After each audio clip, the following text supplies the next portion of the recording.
अस्सलाम वालेकुम नाज़रीन, आप देख रहे हैं प्रोग्राम दुनिया के साथ। मैं हूं आपके साथ आपकी मेज़बान आसमा इकबाल। और आज प्रोग्राम में सबसे पहले हम बात करने जा रहे हैं चाइना की, क्योंकि चीन के जो सरकारी अदाद शुमार हैं वो ये बता रहे हैं कि यहाँ मुल्की मईशत अप्रैल से जून के दौरान की सहमाही में यहाँ सिर्फ 0.4% इजाफा देखा गया है इस मईशत में, जबकि इसी दौरान मईशत मज़ीद 2.6% तक सुकड़ गई।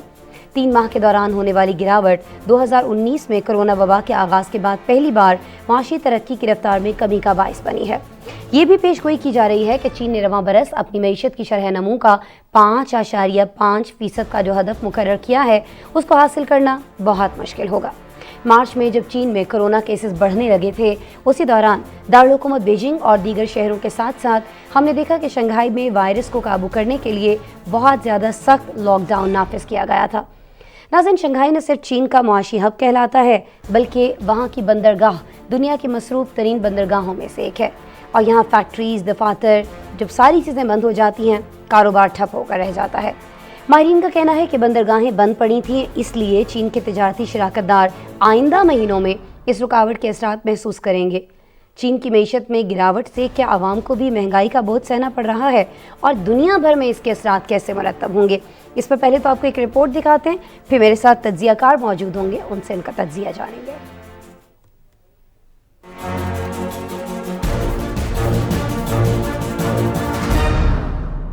कोरोना की वबा के आगाज के बाद से पहली बार चीनी मईशत ने गुज़श्ता छमाही में मुआशी तरक्की की अब तक के सबसे कम नमो दर्ज की है।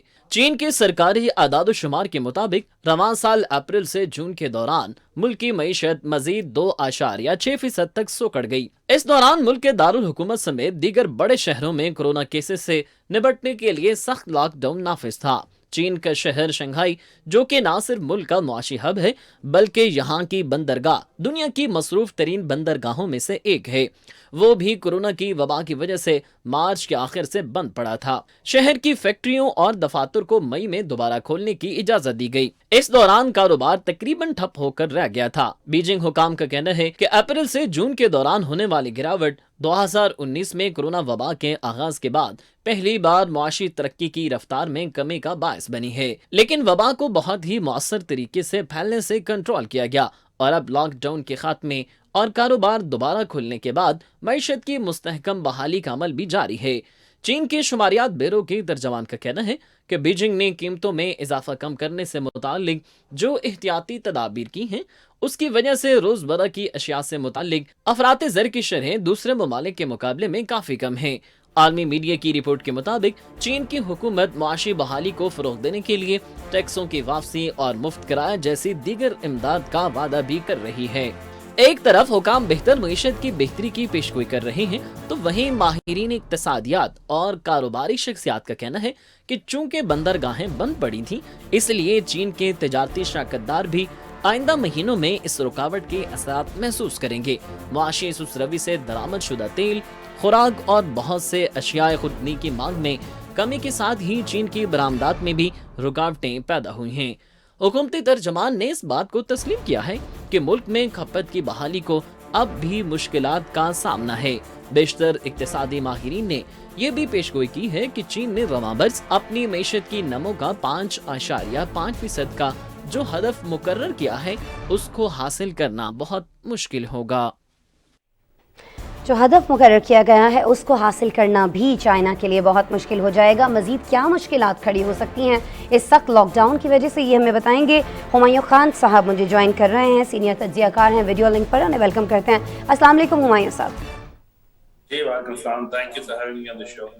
आपका शुक्रिया हुमायूं साहब, आपने मेरे शो के लिए वक्त निकाला है। अच्छा हुमायूं साहब, अब सिचुएशन तो आपके सामने है, रिपोर्ट भी हमने नाज़रीन से शेयर की है, आपका तज्जिया क्या कहता है, आपकी राय क्या है कि अगर एक बार फिर से शंघाई में सख्त लॉकडाउन लग सकता है तो उसके बाद जो नताइज हैं चीन की मईशत पर, पहले मैं चाहूँगी कि हम बात कर लें कि किस तरह से असरात जो है मुरतब हो सकता है। मेरा ख्याल है आज की जो रिपोर्ट है शंघाई की, और तकरीबन 12 और बड़े जो शहर हैं और जो सूबों के कैपिटल है वहां पे लॉकडाउन या एक्सटेंडेड जो मास टेस्टिंग है वो लागू कर दी गई है।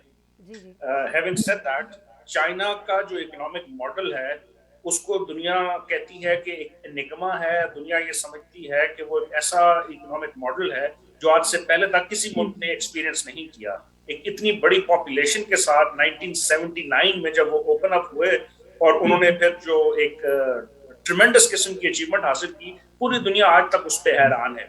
تو یہ جو ابھی ریسنٹ رپورٹ جس کا آپ نے ذکر کیا اور ابھی ایک اس کا پیکج بھی آیا، یہ بیسیکلی چائنا کی نیشنل بیورو آف اسٹیٹسٹکس نے خود جو ہے 3-4 دن پہلے جو ہے اس کو وہ شامل کیا اپنی میڈیا بریفنگ کے اندر، اور اس میں انہوں نے بتایا کہ ہمارا جو ہدف تھا 5.5 کا وہ شاید ایکسپیکٹڈ نہ ہو یا شاید ہم 5.5 نہ کر سکیں. تو اب چائنا کے اگر ماڈل کو سمجھنے کی اگر آپ کوشش کریں تو ایک ان کا جو سب سے بڑا اس وقت کووڈ کے پوسٹ کووڈ تو ابھی ہم پہنچے نہیں، لیکن کووڈ کے اندر جو چیز ہمیں نظر آ رہی وہ یہ ہے کہ چائنا نے ایک تو وہاں پہ جب سٹارٹ ہوا یا جس کی رپورٹنگ پہلے ہوئی، ابھی اس کے اوپر بھی بہت بڑی بحث ہے کہ سٹارٹ کہاں پہ ہوا، لیکن جو پہلے کیسز رپورٹ ہوئے وہ وہاں سے ہوئے. اس کے بعد سے چائنا نے ٹریمنڈس اچیومنٹ کی in terms of safeguarding اپنی پاپولیشن کو، اپنے نیبرہڈ کو، ڈیولپنگ کنٹریز کو، ویکسینیشن کے اوپر، میڈیکل اکوپمنٹ کے اوپر. تو ساری چیزوں کا جو ہے ایک بہت بڑا فال آؤٹ بھی تھا کہ 1.4 بلین کی پاپولیشن کے ساتھ جب آپ نے زیرو ٹالرنس کی پالیسی اپنائی ہوئی ہے. اس وقت آپ کو ہم شور پتا ہوگا پاکستان کے اندر جو ہے بہت حد تک کووڈ کی ریسٹرکشن ہم نے ریلیکس کر دی ہے، گورنمنٹ آف پاکستان نے بھی کر دی ہے. لیکن چائنا کے اندر اگر آپ کو میں صرف چند کیسز کا ذکر کروں تو پچھلے 8 دنوں کے اندر جو ہے وہاں پہ تقریباً جو ہے 1090 کیسز آئے ہیں صرف پورے چائنا کے اندر. اور یہ آپ آبادی کریں 1.4 بلین جو کہ آفیشل اسٹیٹسٹکس ہے کافی پرانا اس کے اندر. اس کے باوجود گورنمنٹ آف چائنا نے یہ فیصلہ کیا ہے کہ آپ جو ہے، میں آپ کو پھر ایک بڑے مزے کا ایک فگر بتاؤں، 264 ملین کی پاپولیشن ہے جو تقریباً بنتی ہے 18.7% پورے چائنا کی. وہاں پہ انہوں نے کمپلیٹ لاک ڈاؤن کر دیا یا ڈسٹرکٹ بیسڈ کنٹرول کیا ہوا ہے. تو ان کا مقصد یہ ہے کہ کووڈ کو کسی طرح سے، اور اس کا جو صاحب ہم یہ بھی تو دیکھ رہے ہیں کہ اس پہ جہاں اور بہت سارے لوگ بات کر رہے ہیں وہاں WHO نے بھی بات کی ہے، کیونکہ دنیا بھر میں ہم جانتے ہیں کہ کیسز بڑھتے جا رہے ہیں، لیکن اس طرح کی پابندیاں تو نہیں لگائی جا رہی ہیں. معیشت وہاں پر ہمیں کام کرتی دکھائی دے رہی ہے. صرف چین وہ واحد ملک ہے جہاں اب بھی زیرو کووڈ پالیسی ہے، اور WHO کہہ چکا ہے کہ یہ پالیسی پائیدار نہیں ہے، لیکن چین اس پر پھر بھی عمل پیرا ہے. آپ کیا سمجھتے ہیں کہ ایک عقل مندانہ فیصلہ ہے ملک کی معیشت کے لیے؟ خاص طور پر ضروری تو نہیں ہے کہ ہر بار ایک سے ہی نتائج ہوں. پہلے بڑا نقصان اٹھایا ہے دنیا نے بھی. اگر چائنا سے سپلائی چین متاثر ہوتی ہے تو بہت سارے ملکوں کے لیے اس کی معیشت کے لیے یہ خطرناک ثابت ہوتا ہے نا. ایبسولوٹلی آپ کی بات بالکل درست ہے، لیکن چائنا بیسکلی اگر آپ کووڈ کی پالیٹکس کو دیکھیں تو اس کے اوپر جس طرح دنیا میں الزامات لگے تھے اس کا سدباب کرنے کے لیے چائنا نے یہ فیصلہ کیا کہ ہم زیرو ٹالرنس پالیسی اپنائیں گے اور یہاں سے اس کو کمپلیٹلی ختم کریں گے. اس کے obviously ریپرکشنز ہیں، اس کے سپلائی چین کے اندر بہت سارے ریپرکشنز ہیں. چائنا کو بیسکلی اکنامک ہب کہا جاتا ہے دنیا کا، ایک دنیا کی اکنامک فیکٹری کے طور پہ بھی سمجھا جاتا ہے. وہاں پہ میس پروڈکشن ہوتی ہے، بہت ساری جو چیزیں ساؤتھ ایشیا بلکہ پوری دنیا کے اندر جو ہیں وہ ان کا جو جہاں سے وہ بنائی جاتی ہیں وہ چائنا میں ہے. تو جو چائنا نے اگر ان پالیسیز کا اطلاق کیا جس میں زیرو کووڈ ہے تو اس کا افیکٹ ساری دنیا میں ہوگا. But that was a tough political decision. ابھی ہم دیکھ ہی رہے ہیں اور ہماری جو اطلاعات ہیں یا جو ہمارے مختلف انالیسز ہیں اس میں یہ ہے کہ جو ان کی 20th نیشنل کانگریس ہونی ہے سیکنڈ ہاف آف 2022 میں، جو کہ نومبر کے اندر متوقع ہے، جس میں 2300 ڈیلیگیٹس ہیں جو تقریباً کمیونسٹ پارٹی آف چائنا کے 90 ملین اور 100 ملین لوگوں کو ریپرزینٹ کرتے ہیں. اس میں انہوں نے شاید یہ فیصلہ کرنا ہے کہ ان چیزوں کو ریلیکس کریں گے، کووڈ ریسٹرکشن کو. لیکن جب تک نومبر نہیں آتا اس وقت تک انہوں نے بہت ساری ایسی پالیسی بنانی ہے جس کا دنیا میں تو شاید اثر بہت ہو، لیکن چائنا کے اپنے لوگوں نے بہت بڑا سفر کیا ہے. ان کی جو گروتھ ہے وہ بہت کم ہوگی، لیکن اس کے ساتھ ساتھ ہم نے یہی دیکھا جس طرح میں نے اپنے انٹروڈکشن میں آپ کو بتایا کہ چائنا چونکہ کتنی ریزیلینٹ اکانومی رہی ہے لاسٹ 40-45 ایئرز میں، انہوں نے بہت سارے یہ جو فیکٹس آپ کے سامنے آئے، ایک تو انٹرنیشنل میڈیا کے اندر رپورٹ ہو رہے ہیں، لیکن بہت سارے اور بھی ایسے فیکٹس ہیں جو میڈیا کے اندر رپورٹ نہیں ہوئے، جس میں آپ کو ویسے بتاؤں کہ ان کی جو انڈسٹریل پروڈکشن ہے وہ 3.9% گروتھ کی ہے اس جون میں. ان کا ریٹیل سیکٹر جو ہے وہ 3.1% انہوں نے جو ہے انہانس کیا ہے as compare to last year. تو ایسی بہت ساری چیزیں ہیں جس میں چائنا نے ترقی بھی کی ہے، لیکن آپ کی بات بجا ہم ہے. تو یہ بھی دیکھ رہے ہیں نا ہمایوں صاحب کہ امریکہ ہے یا چلے اب مغربی ممالک کی بات کر لیجئے، افراط زر تاریخی بلندیوں تک پہنچا ہے، مہنگائی بہت زیادہ بڑھ گئی ہے، عوام پس رہے ہیں، امیر طبقہ بھی پریشان دکھائی دیا، لیکن چائنا نے آخر ایسے کون سے اقدامات کیے ہیں لاک ڈاؤن کے علاوہ؟ ظاہر ہے لاک ڈاؤن سے تو بہت سارے ممالک کو نقصان ہوا ہے، پھر چائنا کے پاس آخر ایسی کون سی ایک پالیسی تھی جس کی وجہ سے اس کے جو عوام ہیں وہ مہنگائی سے بچے رہے ہیں، اس طرح سے متاثر نہیں ہوئے؟ تو کچھ ایسی ٹپس جو چائنا نے اپنائی ہیں وہ باقی ممالک کیوں نہیں اپنا رہے ہیں کہ ٹھیک ہے معیشت پر تھوڑا بہت جو نقصان ہو رہا ہے وہ تو ہونا ہی ہونا ہے، لیکن اس کا اثر جو ہے براہ راست عوام تک نہ آئے، ایک دم سے مہنگائی نہ بڑھ جائے؟ اس کا جو سب سے بڑا چائنیز گورنمنٹ نے کیا، بلکہ اس میں ایک بہت بڑا فیکٹر ابھی آپ نے کل کا پروگرام جو آپ کا میں دیکھ رہا تو اس میں آپ نے یورپین یونین کے اندر اور انگلینڈ کے اندر ہیٹ ویو کا ذکر کیا، ایک رپورٹ تھی. چائنا کے اندر بھی ایک بڑی میسو ہیٹ ویو آئی ہوئی ہے. تو اس کے باوجود ان ساری چیزوں کے اندر چائنیز گورنمنٹ نے جو مختلف پالیسیز اپنائی ہیں، ایک تو یہ ہے کہ انہوں نے انڈسٹریل سیکٹر کے اندر انویسٹمنٹ کی ہے. ان کا جو انٹرسٹ ریٹ تھا اس کو انہوں نے بڑا سٹیبلائز کیا. ان کی یوان اور ڈالر پیرٹی تھی اس کو کیا. پھر انہوں نے سبسڈیز دی جابز کو جو ہے انہوں نے بتایا، جس میں اب آپ کو پتا ہوگا کہ 2 مہینے کے اندر شنگھائی اور 8 دوسرے پروونسز جن کے اندر کوانسو تھا، گوانگشی تھا، انہائی تھا، ہائنان تھا، گوانگڈونگ تھا، سچوان تھا، ان کے اندر یہ ان کے بڑے شہر ہیں جو ان کے انڈسٹریل ہبز ہیں.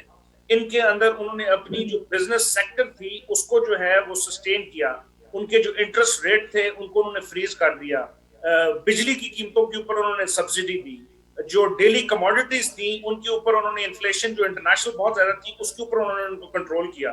تو گورنمنٹ نے بہت زیادہ ایسی پالیسیز کو امپلیمنٹ کیا جس میں لوگوں کو جو وہ برنٹ تھا وہ فیس نہیں کرنا پڑا ہے ایز کمپیئر ٹو بہت سارے ملکوں میں جس میں پاکستان بھی شامل ہے. پھر ابھی جب ذرا ہم حکومت کی جانب سے اتنے سارے عوام کو ریلیف دینے کی بات کرتے ہیں تو کچھ پاکستان کی بات بھی کر لیتے ہیں. بہت سارے ممالک میں پاکستان بھی ان ممالک میں شامل ہے جہاں حکومتوں کے پاس کوئی اتنا خزانے میں رقم پڑی ہوئی نہیں ہوتی ہے کہ وہ عوام کو اس طرح سے سبسڈیز دے سکیں. تو ہمیں آگے پھر آنے والے دنوں میں اگر کووڈ خدا نہ خواستہ پاکستان میں جس طرح سے کیسز بڑھ رہے ہیں، سچویشن اللہ نہ کرے کہ خراب ہوتی ہے، تو پھر پاکستان کے پاس کیا آپشنز رہ جاتے ہیں؟ Unfortunately its comparing apple and oranges. Chinese economy اور پاکستانی کی اکانومی کو اگر آپ دیکھیں تو بہت بڑا فرق ہے. یہ کنسسٹنٹ اور پرسسٹنٹ پالیسیز ہیں جو پچھلے 40-45 سال سے کمیونسٹ پارٹی آف چائنا نے جو امپلیمنٹ کی اور اس کا اثر لوگوں تک پہنچا. انفارچونیٹلی ہمارے ہاں بہت سارے معاملات ایسے رہے کہ چینج آف گورنمنٹس آتی رہی، چینج آف بہت ساری ایسی چیزیں ہوتی رہی جس میں پالیسیز کنسسٹنٹ نہیں رہی. لیکن اب ہم یہ دیکھ رہے ہیں کہ پچھلے چند مہینوں یا چند سالوں کے اندر آپ دیکھ لیں تو پالیسیز کے اندر ہمیں شاید تھوڑا سا تسلسل نظر آ رہا ہے. تو اب ہم امید یہی کر سکتے ہیں کہ ہم Pakistan as a government, Pakistan as a nation اپنی پالیسیز کو کنسسٹنٹ کریں. ہر پالیسی جو ہم بناتے ہیں اس کو شارٹ ٹرم گینز یا شارٹ ٹرم پولیٹیکل اس کے اندر نہ دیکھیں، ہم اس کو ایک لانگ ٹرم پلاننگ ہونی چاہیے. آپ ویژن 2030 ہے، چائنا کے پاس ویژن 2050 ہے بائی دا وے. وہ اگلے 25 سے 30 سالوں کا جو ہے وہ پلاننگ کرتے ہیں. تو میرا خیال ہے گورنمنٹ آف پاکستان کو بھی یہی سوچنا چاہیے کہ ہم نے اگلے 10 سے 15 سالوں کا ایک ویژن کرنا ہے اور چارٹر آف پلاننگ ہمارے پاس ہونی چاہیے. تو ہمایوں صاحب امریکہ کے پاس کیا پلاننگ ہے؟ چلیں اب چائنا سے ہم پاکستان پہ ہیں، پاکستان سے ڈائریکٹ ہم امریکہ کی طرف چلے جاتے ہیں نا. مجھے بتائیں ان کے پاس کیا ابھی آپ کو منصوبہ دکھائی دیتا ہے؟ کیونکہ زیادہ تر ایکسپورٹس جو ہیں وہ جا رہی ہیں امریکہ کو، بہت زیادہ ڈپینڈ کر رہا ہے ان ایکسپورٹس کے اوپر امریکہ. جو ایک سپلائی چین اگر متاثر ہوتی ہے چائنا سے تو سارا بوجھ آ جائے گا امریکہ کے اوپر.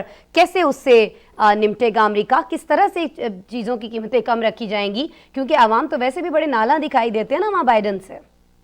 جی بالکل. اور بلکہ ہم نے یہ دیکھا کہ پچھلے 18 مہینوں میں جب سے پریزیڈنٹ بائیڈن کی گورنمنٹ آئی تو ان کی اکنامک پالیسیز بیسکلی ایک تسلسل رہیں، جہاں پہ وہ چائنا کے ساتھ اپنا کمپٹیشن انہوں نے جاری رکھا. یہ جو ٹریڈ وار تھی انہوں نے اس کو اور ایکسٹینڈ کیا. اس کے بعد رشیا اور یوکرین کا جو واقعہ ہوا اس سے آئل پرائسز بہت زیادہ اوپر چلے گی. اس وقت امریکی عوام جو ہے ان کے اوپر جو سب سے بڑا بوجھ ہے اپارٹ فرام انفلیشن وہ آئل پرائسز کے اوپر جانے کی وجہ سے بہت ساری پرائسز اور کموڈیٹیز کے اوپر چلے گی. تو ان کا اسی تناسب میں ہم نے دیکھا کہ وہ میں اب اس کی امریکہ کے بہاف پہ تو نہیں بول سکتا، لیکن میں نے ان کی پالیسیز کے اندر جو چیزیں دیکھی، ابھی انہوں نے مڈل ایسٹ کا دورہ کیا، اس میں انہوں نے ایسی بہت ساری پالیسیز انیشیٹو لیے جو وہ اپنی کیمپین کے اندر کمپلیٹلی اس کے اگینسٹ جا رہے تھے. تو میرا خیال ہے گورنمنٹ جو وقت کی گورنمنٹ ہوتی ہے کسی بھی ملک کی उसने अपने शॉर्ट टर्म पॉलिटिकल इंटरेस्ट को नहीं देखना होता, अपनी पब्लिक के लॉन्ग टर्म इंटरेस्ट को देखना होता है। तो उन्होंने भी ऐसी पॉलिसीज अपनाई और हमें भी ऐसी ही पॉलिसीज अपनानी चाहिए जिसमें हमने अपने इंटरेस्ट को डाइवर्सिफाई करना है। हमारे चीन के साथ बहुत अच्छे ताल्लुकात हैं, अमेरिका के साथ रखने हैं, हमें यूरोपियन यूनियन के साथ रखने हैं, अपने नेबरहुड के साथ अपने ताल्लुकात बेहतर करने हैं, अपनी इंडस्ट्रियल ग्रोथ बढ़ानी है, अपनी इकोनॉमी को स्टेबल करना है। ऐसी बहुत सारी चीजें हैं जिसके ऊपर हम काम कर सकते हैं।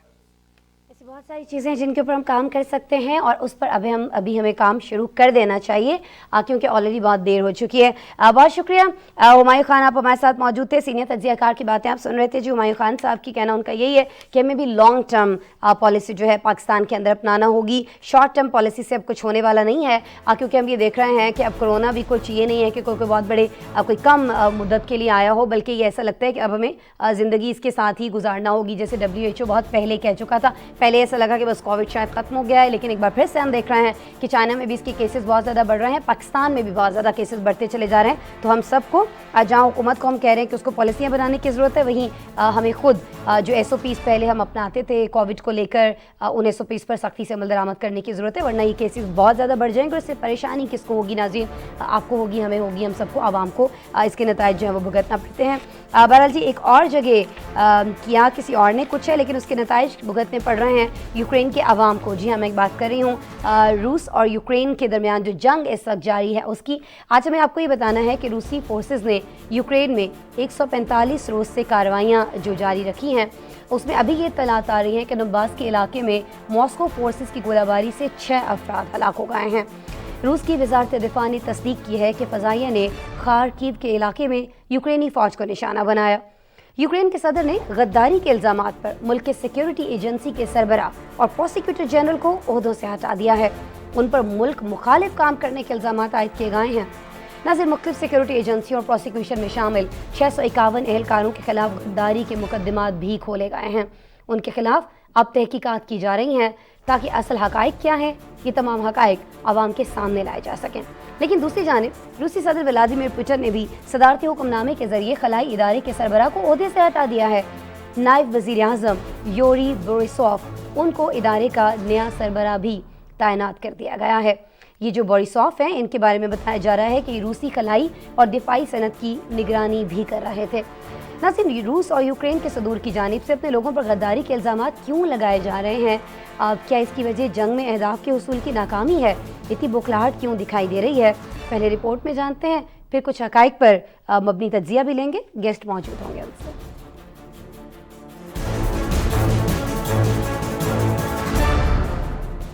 मॉस्को फोर्सेस के यूक्रेन पर हमले जारी हैं। मशरकी इलाके डोनेट्स्क में रूसी गोलाबारी से 6 अफराद हलाक हो गए। इमरजेंसी सर्विस के मुताबिक 2 मंजिला मकान के मलबे से 5 लाशें निकाल ली गई हैं, जबकि एक जख्मी अस्पताल में दम तोड़ गया है। आलमी खबर इदारे के मुताबिक तमाम तर कोशिशों के बावजूद अभी तक कीव पर कब्जा करने में नाकामी पर रूस ने जनूबी मशरकी हिस्से में बमबारी का सिलसिला बढ़ा दिया है। यूक्रेनी हुकाम के मुताबिक रूस ने अभी तक 3000 से ज्यादा क्रूज मिसाइल इस्तेमाल किए हैं, जबकि इस्तेमाल होने वाले दूसरे असलहे और हमलों की गिनती करना मुश्किल है। दूसरी तरफ आलमी मीडिया रिपोर्ट्स के मुताबिक यूक्रेन के सदर व्लादिमीर ज़ेलेंस्की ने गद्दारी के इल्जामात के तहत मुल्क की ताकतवर सिक्योरिटी एजेंसी के सरबराह और प्रोसिक्यूटर जनरल को उनके ओहदों से बरतरफ कर दिया है। SBU के सरबराह एवन बाकानोफ और प्रोसिक्यूटर जनरल इरिना की बरतरफी का एलामिया सदर ज़ेलेंस्की की ऑफिशियल वेबसाइट पर शाया किया गया। एवन बाकानोफ सदर ज़ेलेंस्की के बचपन के दोस्त हैं। रिपोर्ट्स के मुताबिक इरिना को यूक्रेन में रूस के जंगी जराइम की तहकीकात की जिम्मेदारी सौंपी गई थी। सदर ज़ेलेंस्की ने बताया कि बरतरफ अफराद से मुतालिक ये इत्तलात सामने आई थी कि उनके इदारों के कई कारकुन रूस के साथ मिलकर यूक्रेन के खिलाफ ही काम कर रहे थे। मुख्तलिफ सिक्योरिटी एजेंसियों और प्रोसिक्यूशन में शामिल 651 एहलकारों के खिलाफ गद्दारी के मुकदमात खोले गए हैं, जबकि बाकानोफ और इरिना के महकमों के 60 से ज्यादा अफराद अब रूस के ज़ेरे कब्जा इलाकों में यूक्रेन के खिलाफ काम कर रहे हैं। यूक्रेनी सदर का कहना है कि हसास इदारों के सरबराहान की नाफ के नीचे कौमी सलामती के खिलाफ सरगर्मियां कई सवालात जन्म देती हैं, जिस पर इनकी जवाब तलबी जरूरी है। सदर ज़ेलेंस्की ने एग्जीक्यूटिव ऑर्डर के तहत ओलेक्सी साइमो को नया प्रोसिक्यूटर जनरल मुकर्रर करती हुई आवाम पर जोर दिया कि वो रूस की जानिब से यूक्रेन के खिलाफ फैलाई जाने वाली गलतफहमियों पर कान न धरें और अपनी खुद मुख्तारी और आजादी के अज़म पर कायम रहें। उधर रूस के सदर व्लादिमीर पुतिन ने खिलाई इदारे के सरबराह रोगोजेन को भी बरतरफ कर दिया है। उनकी जगह नायब वज़ीर-ए-आज़म यूरी बोरिसोव को नया सरबराह तैनात किया गया है। बरतरफ रोगोजेन सदर पुतिन के देरीना इत्तेहादी हैं। रोगोजेन 2018 से मुल्क की खलाई इदारे के सरबराह के ओहदे पर फाइज थे और माजी में अपने मुतनाज़ा बयानात की वजह से भी जाने जाते रहे हैं। उन्होंने सोशल मीडिया पर लिखा था कि रूस को एटमी जंग में नेटो ममालिक को तबाह करने में सिर्फ आधा घंटा लगेगा। सदर पुतिन की तर्जमान का कहना है कि 58 साला सियासतदान रोगोजेन को मुकर्रर वक्त पर नई मुलाजमत दे दी जाएगी। रूस ने पड़ोसी मुल्क यूक्रेन पर रवां साल 24 फरवरी को हमला किया था, जिसके बाद से मुसलसल लड़ाई जारी है। अभी तक रूस दारुल हुकूमत कीव पर कब्जे में नाकाम रहा है, ताहम दीगर कई शहरों पर कब्जा कर चुका है। लड़ाई में हजारों अफराद हलाक जबकि लाखों की तादाद में नकल मकानी कर चुके हैं। रूसी हमले के बाद से मगरबी ममालिक यूक्रेन की मदद कर रहे हैं। बिल्कुल जी, यूक्रेनी सिक्योरिटी एजेंसी के सरबराह और प्रोसिक्यूटर जनरल को ओहदों से हटा दिया गया है। गद्दारी के इल्ज़ामात लगाए गए हैं।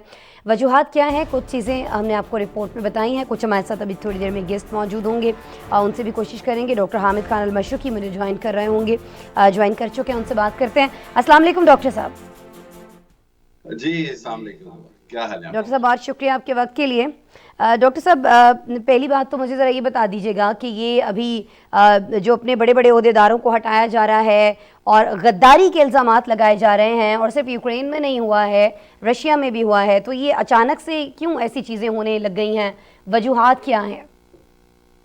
नहीं, इतनी अचानक से नहीं है, बल्कि इसके अंदर पिछले 2 माह पहले भी एक रिपोर्ट आई थी जिसके मुताबिक ये कहा गया था कि कुछ जो केजीबी के जो रशियन जो रूस की जो जासूसी एजेंसी है उसके कुछ अहलकार जो हैं वो ज़ेलेंस्की की गवर्नमेंट में पेनिट्रेट कर रहे हैं। यानी वो ये चाहते हैं कि किसी तरह कोई तख्ता उलट दिया जाए ज़ेलेंस्की का, या उसको जो है वो भागने पर या जो है यूक्रेन छोड़ने पर मजबूर कर दिया जाए।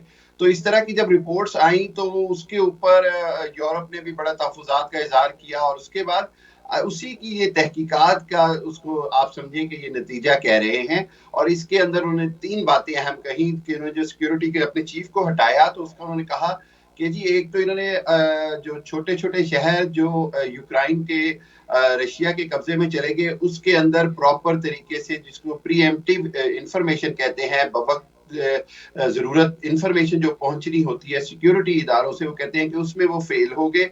और उसके बाद फिर उनकी जो नीयत है या उसका जो कैरेक्टर है उसके ऊपर डाउट्स किए गए। आप एक बार जहन में रखें कि जो यूक्रेन है उसके अंदर 35% प्लस रूसी नजात शहरी भी शामिल होते हैं, और उनकी एक जनरल परसेप्शन है, एक अमूमी ख्याल था कि जी उनकी हमदर्दियां जो हैं वो कहीं ना कहीं रूस के साथ होती हैं। तो उस हवाले से बहुत सारे सवालात बीच में उठे। 2014 में मैं आपको बताऊं, जब यहाँ पर वो जब रिवॉल्ट आया, यहाँ पर भी एक तरह से इनकलाब आया और उसके नतीजे में काफी कैपिटल पे धरना दिए गए, सारा कुछ। तो उस वक्त भी जो रूस के हामी जो शहरी थे उनको पीछे हटाना पड़ा और वो उस तहरीक का हिस्सा नहीं बने, जिसके नतीजे में ये ज़ेलेंस्की पावर में आए हैं। ये वो कैंप है जो एंटी रशियन कैंप के तौर पर जाना जाता है। सो इस हवाले से जो अभी लेटेस्ट डेवलपमेंट हुई है, इसके अंदर जो सबसे अहम बात है वो ये है कि वो अपनी इंटेलिजेंस को इस बात के लिए गर्दानते हैं कि अगर वो बर वक्त इतला देते तो शायद रूस का इतनी तेजी से इतने सारे शहरों पर कब्जा ना होता जो पिछले 2.5-3 महीनों में देखने में आया है। ठीक है, तो अब ये जो नए ओहदेदार हैं ये फ़ौरन से जब ये ओहदे संभाल रहे होंगे इस सिचुएशन में, जब जंग जारी है, तो इनके लिए कुछ मुश्किलात हो सकती हैं या नहीं? बिल्कुल इजीली वो सारी चीज़ों को हैंडल कर लेंगे? नहीं, मुश्किलात तो काफ़ी होंगी, मुश्किलात तो होंगी, लेकिन जो अहम बात है वो ये है कि जब एक ट्रस्ट डेफिसिट आ जाए, एतमाद का फुकदान आ जाए और आपको वहाँ पर तब्दीली करना पड़े अपना इतना सीनियर मोस्ट ऑफिसर, तो आप कहीं ना कहीं कंप्रोमाइज तो करते हैं। और इसकी वजह से आप देखते हैं कि रशिया इस पे क्या रिएक्ट करता है, और इसके बाद एक पब्लिक के अंदर भी रिएक्शन आने का डर होता है। उसके बाद एक डर होता है कि खुद इदारे के अंदर اس طرح ان کے سربراہ کو ہٹانے سے جو باقی نیچے کے افسران ہیں وہ خود کو غیر محفوظ تصور کرتے ہیں. تو اس ساری صورتحال کو زیلنسکی کے لیے سنبھالنا آسان نہیں ہوگا، جبکہ بار بار یہ کوشش کی جا رہی ہے کہ ان کو رشیا کی اب جو کوشش ہے نا وہ یہ ہے کہ کسی نہ کسی طرح زیلنسکی کو اقتدار سے علیحدہ کیا جائے. اور وہ سمجھتے ہیں کہ اگر اتنی یہ مزاحمت ہوئی ہے یا یورپ سے جو اتنا انہوں نے پریشر یا یورپ کو جو اتنا انہوں نے انوالو کیا ہے، اس میں زیلنسکی کی جو اپنی آپ سمجھ لیں ایفرٹس کہہ لیں یا اپنی چیخو پکار کہہ لیں یا انگیج کرنا کہہ لیں، وہ شامل. تو رشیا کی کوشش ہے کہ کسی نہ کسی طرح اس جگہ پر زیلنسکی کا جو تختہ ہے وہ الٹا جائے. اچھا، زیلنسکی کی بات اگر ہم کریں تو وہ یہ بھی کہہ رہے ہیں کہ روس جو ہے شہری آبادی کو نشانہ بنا رہا ہے. اب صرف شہری آبادی نہیں، اس میں خاص طور پر بچوں کو ٹارگٹ کیا جا رہا ہے. میزائلز جو ہیں وہ ایسے شہری مقامات پر چلائے جا رہے ہیں جہاں کوئی فوجی تنصیبات نہیں ہیں. اور زیلنسکی کہہ یہ بھی رہے ہیں کہ یہ دہشت گردی ہے، دہشت گردی کی کھلی کارروائی ہے. آپ کو کیا لگتا ہے کہ جب اتنی ساری چیزیں، اگر پہلے تو میں جاننا چاہوں گی کہ واقعتاً ایسا ہو رہا ہے جان بوجھ کر جہاں بچے زیادہ موجود ہیں ایسی جگہوں کو نشانہ بنایا جا رہا ہے جہاں آبادی زیادہ موجود ہے؟ اور دوسرا یہ بتا دیجیے گا کہ ابھی اگر سچویشن اتنی بگڑتی چلی جا رہی ہے، شہری آبادیاں اور خاص طور پر بچے نشانہ بن رہے ہیں، تو کوئی انٹروین کیوں نہیں کر رہا ہے؟ کوئی ثالثی کی حیثیت سے آگے کیوں نہیں آ رہا ہے؟ جب یہ جنگ شروع ہوئی تھی تب تو ہم نے دیکھا کہ بہت ساری ایفرٹس ہوئی اس کو روکنے کے لیے. اب لگتا ہے کہ سب کے لیے یہ ایک نارمل چیز ہو گئی ہے جیسے؟ نہیں، نارمل نہیں ہوئی. اس میں دو فیکٹرز ہیں. ایک تو بات یہ ہے کہ دیکھیں جو ایسا دونوں طرف جب کوئی جنگ ہوتی ہے نا تو اسٹریٹجیکلی یہ بات امپورٹنٹ ہوتی ہے کہ آپ دوسرے کو زیادہ سے زیادہ اس کا فیم ڈیمیج کریں، یعنی اس کی جو شہرت ہے جو ساکھ ہے اس کو بھی آپ ڈیمیج کرتے ہیں. تو اس حوالے سے جو رشیا کہہ رہا ہے وہ کہہ رہا ہے جی ہم اس طرح نہیں کر رہے ہیں، لیکن کولیٹرل ڈیمیج ہو رہا ہے. اور اس سے دیکھیں کہیں پر بھی رشیا جس طرح کی بھی بمباری کرے گا یا جو بھی کرے گا اس کے ساتھ نقصان تو بمباری کا ہوگا، کولیٹرل ڈیمیج ہوگا. اب یہ دیکھنا ہے کہ زیلنسکی اس کی ایویڈنس کتنی دیتے ہیں اور دنیا کو کس طرح اس کی ایویڈنس دکھاتے ہیں، کیونکہ بہرحال ہزاروں لاکھوں ہزاروں جانیں تو جا چکی ہیں اور اس سے کوئی انکار نہیں ہے کہ ایک جنگ جو ہے وہ بدترین حالت میں وہاں پر ہو رہی ہے. لیکن اس کے ساتھ میں آپ کو ایک بات کہوں، آپ نے یورپ کا کہا کہ یورپ اب کیوں نہیں کر رہا، تو میں یہ کہوں گا کہ یورپ کو تو اپنی جان کے لالے پڑے ہوئے ہیں. یورپ کو اس وقت مسائل ہیں کہ اس کی گیس انرجی کے کرائسس کا کیا بنے گا. یورپ کو اس وقت مسائل ہیں کہ اس کا جو انفلیشن ریٹ ہے وہ 10% سے اوپر چلا گیا جو پچھلے 40 سال میں کبھی نہیں تھا. دوسری جنگ عظیم کے بعد سب سے زیادہ انفلیشن ریٹ جو یورپ کا اب ہوا ہے وہ بدترین انفلیشن ریٹ پہ. جی ڈی پی گروتھ جو ہے وہ یورپ کی 0.5% پہ آ گئی جو 4.5% تھی. کووڈ کے زمانے میں بھی اتنی کم نہیں تھی جو اب ہو گئی ہے. اور اس ساری صورتحال میں جب ایک ان کو اپنی اکنامیکل اسٹیبلٹی کا ایشو آ گیا ہے تو وہ شاید اس وجہ سے اب اس انداز میں کھل کر یوکرائن کی حمایت نہیں کر پا رہے. لیکن میں آپ کو ایک بات بتا دوں کہ یہ پکی جو ہے یورپ کا فیصلہ ہے کہ یوکرائن کو لڑنے کے لیے جدید ترین ہتھیار دیے جائیں، میزائلز دیے جائیں، ٹیکنالوجی دی جائے. لیکن جہاں تک دی جائے گی، لیکن ساتھ ہی ساتھ کوشش یہ بھی کی جا رہی ہے نا سر کہ کسی طور یہ جو توانائی بحران کا سامنا کرنا پڑ رہا ہے اس جنگ کی وجہ سے اس سے باہر نکلا جائے. اور اس کی وجہ سے ہم دیکھ رہے ہیں کہ یورپی یونین نے آذربائیجان سے جو گیس کی درآمد ہے اس کو دوگنا کرنے کے لیے کوششیں جو ہیں ایفرٹس ہیں وہ تیز کر دی ہیں کیونکہ وہ فوری طور پر روس توانائی کی روس پر جو ان کا انحصار تھا وہ کم کرنا چاہ رہا ہے. لیکن آپ کو لگتا ہے کہ یہ جو یورپی یونین کی جانب سے اقدام اٹھایا جا رہا ہے اس سے خطے کے ممالک کو توانائی بحران سے نکالا جا سکتا ہے؟ یہ انف ہوگا ایسا کرنا یا کچھ اور اقدامات کرنا ہوں گے یورپی یونین کو فوری طور پر؟ دیکھیں اگین یورپی یونین نے ایک ٹرائی کی جب رشیا نے کہا کہ میں صرف روبیل میں بیچوں گا آئل. آپ نے رشیا نے وہاں پر بھی یورپ نے گھٹنے ٹیک دی اور مجبوراً اب وہ لینے پر مجبور ہو گئے. دوسری یعنی آذربائیجان سے لیں یا کسی سے بھی لیں یہ اتنا آسان نہیں ہے. البتہ ان کو کوشش پوری کرنی پڑے گی. اور اگر یہ نہیں لیں گے تو ہم دیکھ رہے ہیں کہ کہیں امریکہ گلف کنٹری سے کہہ رہا ہے، سعودی عرب سے کہہ رہا ہے کہ جی آپ پروڈکشن بڑھائیں آئل کی تاکہ مارکیٹ کے اندر جو ایک دم جو بیلنس خراب ہو رہا ہے، جو رشیا کا آئل نہ آنے کی وجہ سے پرائسز اوپر جا رہی ہیں، اویلیبلٹی کا ایشو آ رہا ہے. سو امریکہ اس کو اس انداز میں ٹیکل کر رہا ہے. یورپ کا پرابلم یہ کہ یورپ کو تو رشیا سے پائپ لائن ملی ہوئی تھی. اب وہ سارا کچھ آذربائیجان سے جتنی بھی جلدی کریں یہ ایٹ لیسٹ اگلی سردیوں تک چلا جائے گا. اور یہ 4 سے 6 مہینے ان کے لیے بڑے ٹف ہیں یورپ کے لیے. اور یورپ کو یہ لگ رہا ہے کہ اگر یہ جنگ پرولونگ ہوتی ہے، رشیا کی جنگ جس طرح ہو گئی یا افغانستان کی جنگ کی مثال دی جاتی ہے، تو اگر پرولونگ ہو گئی تو اس کا بہت برے اثرات پوری دنیا پر تو پڑیں گے ہی، یورپ پر مرتب ہوں گے، اور کچھ اثرات تو ہم دیکھ بھی رہے ہیں بہت سارے ممالک میں۔ کیا صورتحال ہے یہ سبھی کے سامنے ہے، کیا سچویشن ہے؟ بہت شکریہ ڈاکٹر حامد خان المشرقی صاحب، آپ میرے ساتھ موجود تھے، ماہر ہیں انٹرنیشنل افیئرس کی، بات کر رہے تھے روس اور یوکرین کے مابین چھڑی جنگ کی، جس کی وجہ سے یورپی ممالک جو ہیں خاص طور پر توانائی بحران کو بہت زیادہ فیس کر رہے ہیں۔ اب اسے نکلنے کے لیے کیا حل نکالا جا رہا ہے، اس حل کے اوپر بھی ہم بات کر رہے تھے۔ پروگرام میں آگے بڑھ جاتے ہیں اور اب ہمیں ذکر کرنا ہے ماحولیاتی تبدیلیوں کا، جن کے اثرات جو ہیں وہ دن بدن بڑھتے چلے جا رہے ہیں۔ کچھ خاص ممالک پہ نہیں ہو رہا ہے یہ، بلکہ دنیا بھر میں ہی ہم یہ اثرات دیکھ رہے ہیں۔ کہیں سیلاب آتے دکھائی دیتے ہیں، کہیں گرمیوں کی شدید لہر آ چکی ہے، جنگلات میں آگ لگ رہی ہے، تو کہیں خشک سالی کے واقعات کے تسلسل میں اضافہ ہوتا چلا جا رہا ہے۔ ناظرین، ایک نئی تحقیقاتی رپورٹ جو ہے وہ سامنے آئی ہے۔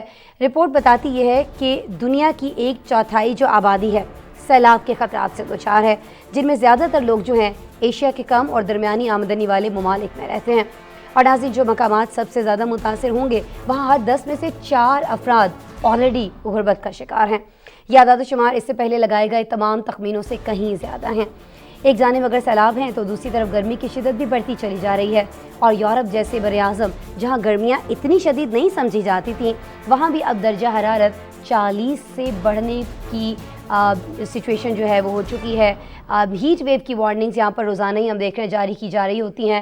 برطانیہ میں ٹرین کمپنیز نے مختلف مقامات پر سروسز کو معطل کر دیا ہے، جبکہ اسکولوں کو بھی بند کر دیا گیا ہے۔ اسپین ہے، فرانس ہے، پرتگال ہے، وہاں بہت سارے جنگلات جو ہیں وہاں پر آگ لگی بھی دکھائی دیتی ہے۔ سچویشن کیا ہے، کس طرح سے یہ ماحولیاتی تبدیلی جو ہے دنیا بھر کے لیے بڑھتا ہوا خطرہ بنتی جا رہی ہے، رپورٹ دیکھتے ہیں اس بارے میں۔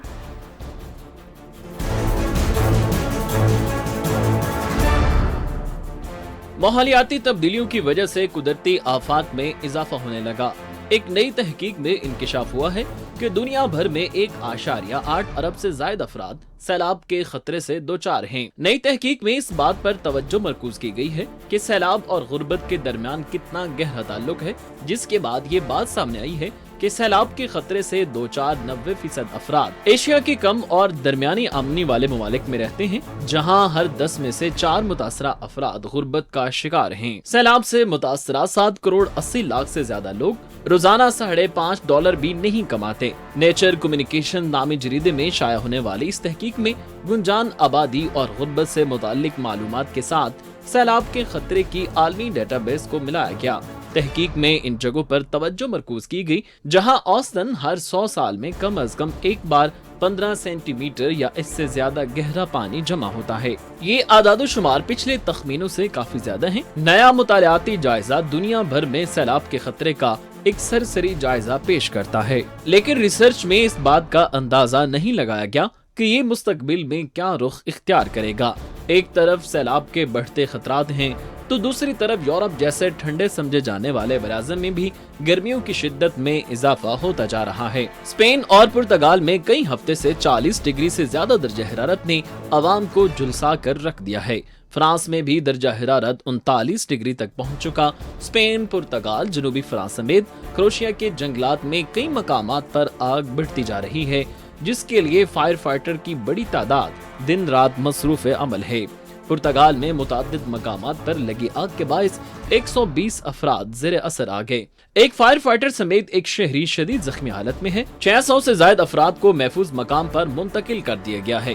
حکام کا کہنا ہے کہ پرتگال کا 96% حصہ جون کے آخر سے شدید خشک سالی کا شکار ہوتا جا رہا ہے۔ فرانس میں 8600 ایکڑ رقبہ آگ کی نظر ہو گیا ہے۔ 800 فائر فائٹر آگ بجھانے کی کوششوں میں لگے ہیں، جبکہ 65,000 افراد کو دوسری جگہ منتقل کر دیا گیا ہے۔ آئندہ دنوں میں تقریباً پوری جرمنی میں درجہ حرارت 25 تا 31 ڈگری سینٹی گریڈ گرمی میں شدت کی پیشگوئی کی گئی ہے۔ ماہرین ماحولیات نے گرمی کی لہر اور بارشوں کی کمی کے سبب خشک سالی کے خلاف خبردار کرتے ہوئے کہا ہے کہ انتہائی زیادہ درجہ حرارت، طویل خشک سالی اور تیز ہوائیں ہی سب مل کر جنگلاتی آگ کے واقعات کی وجہ بن رہے ہیں۔ عالمی ماحولیاتی تنظیمیں ان تبدیلیوں کے اثرات کے حوالے سے خبردار کرتی رہی ہیں، لیکن ماہرین کے مطابق حکومتیں انہیں نظر انداز کرتی آئی ہیں، جس کا خمیازہ اب بھگتنا پڑ رہا ہے۔ अक़वाम मुत्तहिदा ने भी 2030 के पायदार तरक्याती अहदाफ हासिल करने के लिए जिन 5 शोबों में अमली इक़दामात की तजवीज़ की है, माहौलियाती तब्दीलियाँ उसमें शामिल हैं। ताकतवर ममालिक ने भी माहौलियाती तब्दीलियों के असरात को कम करने के लिए कई वादे कर रखे हैं, लेकिन अब तक कोई वादा वफा नहीं हो सका। प्रोग्राम में अब हमें बात करनी है जनूबी अफ्रीका से नस्ली इम्तियाज़ का खात्मा करने वाले और मुल्क के पहले स्याह फाम जमहूरी सदर मुंतखब होने वाले नेल्सन मंडेला की, जिनके बारे में आपको बताएं कि आज का दिन दुनिया भर में उनकी याद से मंसूब कर दिया गया। क्यों? क्योंकि ये दिन नेल्सन मंडेला की इंसानी हुकूक के लिए की गई जिदोजहद को खराज तहसीन पेश करने के लिए हर साल 18 जुलाई को उनके यौम पैदाइश पर मनाया जाता है। नाज़रीन, जब हम बात करते हैं नेल्सन मंडेला की तो उन्होंने अपने ख्वाबों को हकीकत में बदलने के लिए 27 साल कैद तन्हाई काटी। इसी जदोजहद के नतीजे में जनूबी अफ्रीका की सफ़ेद फाम नस्ल परस्ताना हुकूमत मुल्की कवानीन में तब्दीली करने पर मजबूर हुई और आज कानून की नज़र में जनूबी अफ्रीका के तमाम लोग बराबर हैं। तमाम लोग वोट दे सकते हैं और तमाम लोग अपनी मर्ज़ी से अपनी ज़िंदगी गुजार सकते हैं। मंडेला एक एहसास शख्सियत थे। उनके हालात ज़िंदगी पर आज हमारे पास एक ख़ास रिपोर्ट मौजूद है। ये रिपोर्ट आपको दिखाएंगे।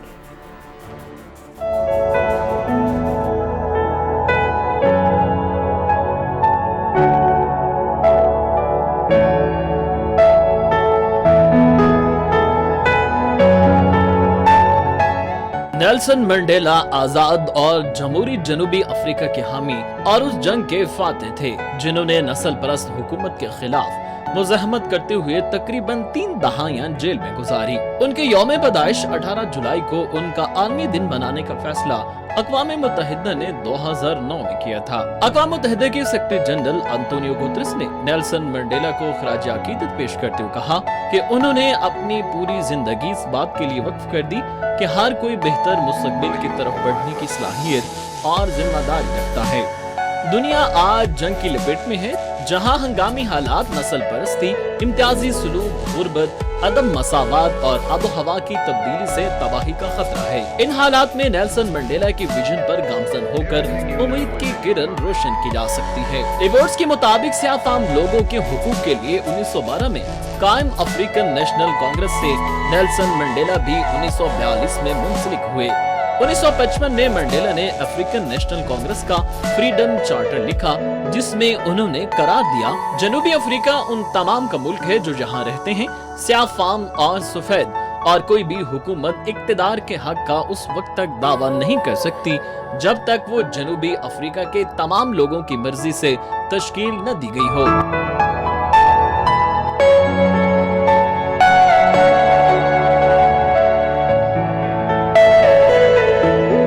1952 में नस्ली इम्तियाज के खात्मे के खिलाफ मुहिम चलाने पर कई बार गिरफ्तार भी हुए।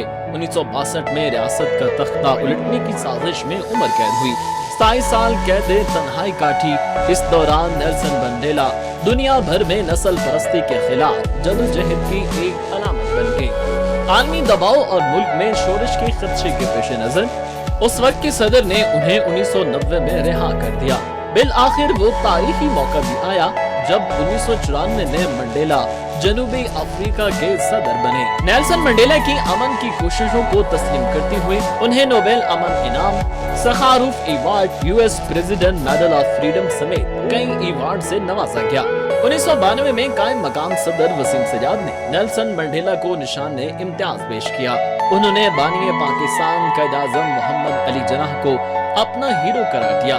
नेल्सन मंडेला 5 दिसंबर 2013 को इस दुनिया से रुखसत हुए। ये नेल्सन मंडेला की जदोजहद का समर है कि आज कानून की नजर में जनूबी अफ्रीका के तमाम लोग बराबर हैं। वो अपनी मर्जी से वोट दे सकते हैं और अपनी मर्जी से जिंदगी गुजार सकते हैं। और नाज़रीन, अब हम रुख कर रहे हैं अफ्रीका के मुल्क सूडान का, जहां 2 कबीलों के दरमियान लड़ाई हुई है और इन झड़पों में 65 अफराद हलाक जबकि 150 से ज़ायद के ज़ख्मी होने के इत्तलात हैं। जनूब मशरक़ी सूडान की रियासत ब्यूरेल में ज़मीन के तनाज़े पर गुज़श्ता एक हफ्ते से 2 कबाइल में लड़ाई जारी है। इस लड़ाई के दौरान 16 दुकानों को आग भी लगा दी गई। अस्पतालों में तिब्बी इमदाद खत्म होती जा रही है, जबकि इलाके में सूरत हाल को काबू करने के लिए फौजी और नीम फौजी दस्ते तलब कर लिए गए हैं। इस रियासत में हफ्ते के रोज से कर्फ्यू भी नाफिज है, जबकि 1 महीने के लिए इज्तिमात और जुलूसों पर पाबंदी का फैसला किया गया है। नाज़रीन, सूडान में कबायली तसादुम कोई नई बात नहीं है। ज़मीन, मवेशी, पानी तक रसाई जैसे मसलों पर बड़े बड़े तसादुम हो जाते हैं। 2020 में बाज़ ग्रुपों ने मुल्कगीर अमन मुआहिदे पर दस्तखत किए थे, लेकिन इसके बावजूद सूडान के मुतादिद हिस्सों में मुतहारिब गिरोहों के दरमियान वक्फे वक्फे से मुसल्लह झड़पें होती रहती हैं। इस रियासत में सब क्या सूरत हाल है, इसमें हमारे पास एक पैकेज है, आइए देखें।